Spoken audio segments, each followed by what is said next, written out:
Hey guys, I'm Kevin from Radioactive Productions, and this is Blast from the Past, episode uno for the year. We had them last year, and now they are back. They're a little different. It isn't a review, it's more of me just talking about our old classic games that we grew up playing. This episode I will be doing Pokemon Yellow, Special Pikachu Edition for the Game Boy Color.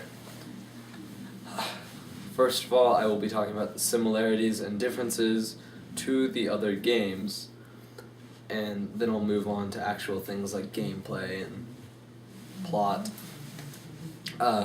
First of all, I'd like to point out that this game is similar to the anime, which is what a lot of people were wanting after the first Pokemon games, Red and Blue. They wanted a Pokemon game that was similar to the anime, so they made this, which is pretty much supposed to follow it. I mean, not really, there isn't really a plot, but in characters, it's a lot alike. For example, you're essentially Ash. You don't need to name him Ash, but he's Ash. You're from Pallet Town, and Pikachu is your first starter. You don't get it because you're late, though, like in the anime. You get it because Gary Oak is a douchebag and stole the Pokemon that you were supposed to get.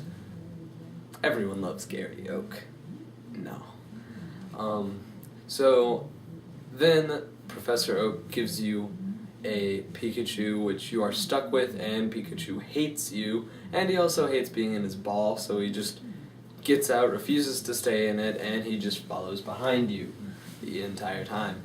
At first, he's like, you can check how he's feeling by just like checking behind you and clicking A and talking to him, and this little box shows up, and it'll have like his emotions, like his face, and it'll come up with a little sound that shows how he feels about you. As you progress, he gets to feel a lot closer to you, and he'll be like all happy and make happy noises instead of like being all pissed off.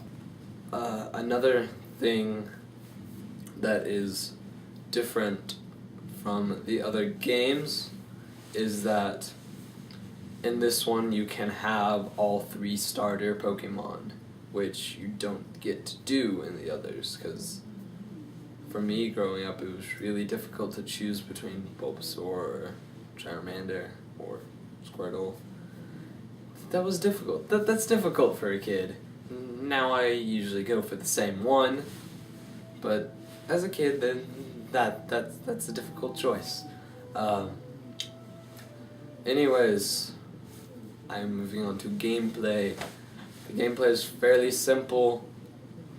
You catch Pokemon, you fight trainers, and you fight gym leaders to work your way up through the gyms, win the badges, and move on to the Elite Four to become a Pokemon Master. That's the whole premise of most Pokemon games, differences here and there. Like, I don't know if the Elite Four is in all of them, so that's why I say that, because I haven't played all of them. The game is by no means difficult. The combat system is just a turn-based system where your Pokemon attacks and then the trainer's Pokemon or the wild Pokemon attacks you. It's pretty simple, but that's okay because simple doesn't mean bad. In this case, simple's good. The only difficult part is the very beginning, because Brock is he's the first gym leader. He's a pain in the ass because you're given an electric type Pokemon, and as any kid knows, rock does not conduct electricity, so it does not affect Brock's Pokemon at all to have a Pikachu.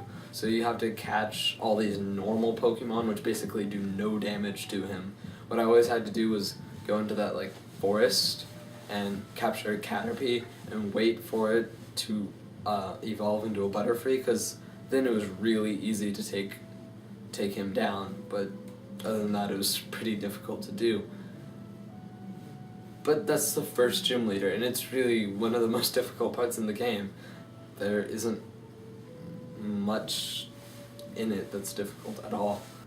Okay, graphics and presentation.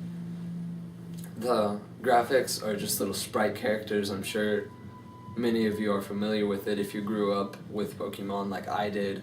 The world looks pretty good, but whenever you're actually battling, the opponent Pokemon usually looks pretty good, but yours, it has like a behind view, and a lot of them look just ridiculous. Like you can't even tell what they are. Like Mankey, it kind of just has this three little curvy lines, and then a little half circle for the head.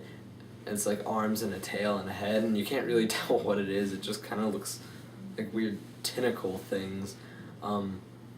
But you know, that's 1998 for you, on a portable system, so I'm not going to complain about that. I mean, I love the little sprite characters.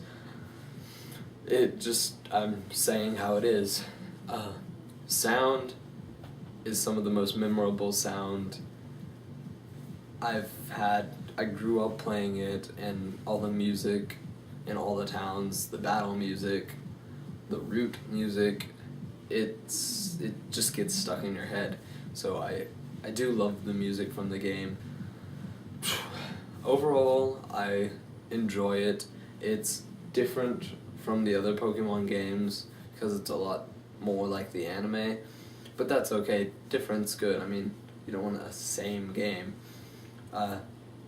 It's honestly one of my favorites. It's not because I think it's better than the others, it's just because I grew up with it more so than the others. The only other one that I actually own is Silver, the one that was the next generation, Generation 2. I've played all the others, well, most of them. I haven't played Black and White or Platinum, but I've played all the others, and I enjoy them almost just as much. I don't hold that nostalgic feeling that makes me love them as much as I love this one. So if you haven't played it, I recommend going and picking it up, and if you have, play it again, because I'm pretty sure it's been a while. I think I'm going to go play it right now, because it's been a couple of years, actually. I'm going to go start a new file. Alright guys, I'm Kevin from Radioactive Productions. Have a nice week, and I will see you in 2 weeks. Oh, also, soon I am coming out with a skit, and I'm just going to tell you that it involves a Mario game and a genie. So, look forward to that. It is coming out April 17th.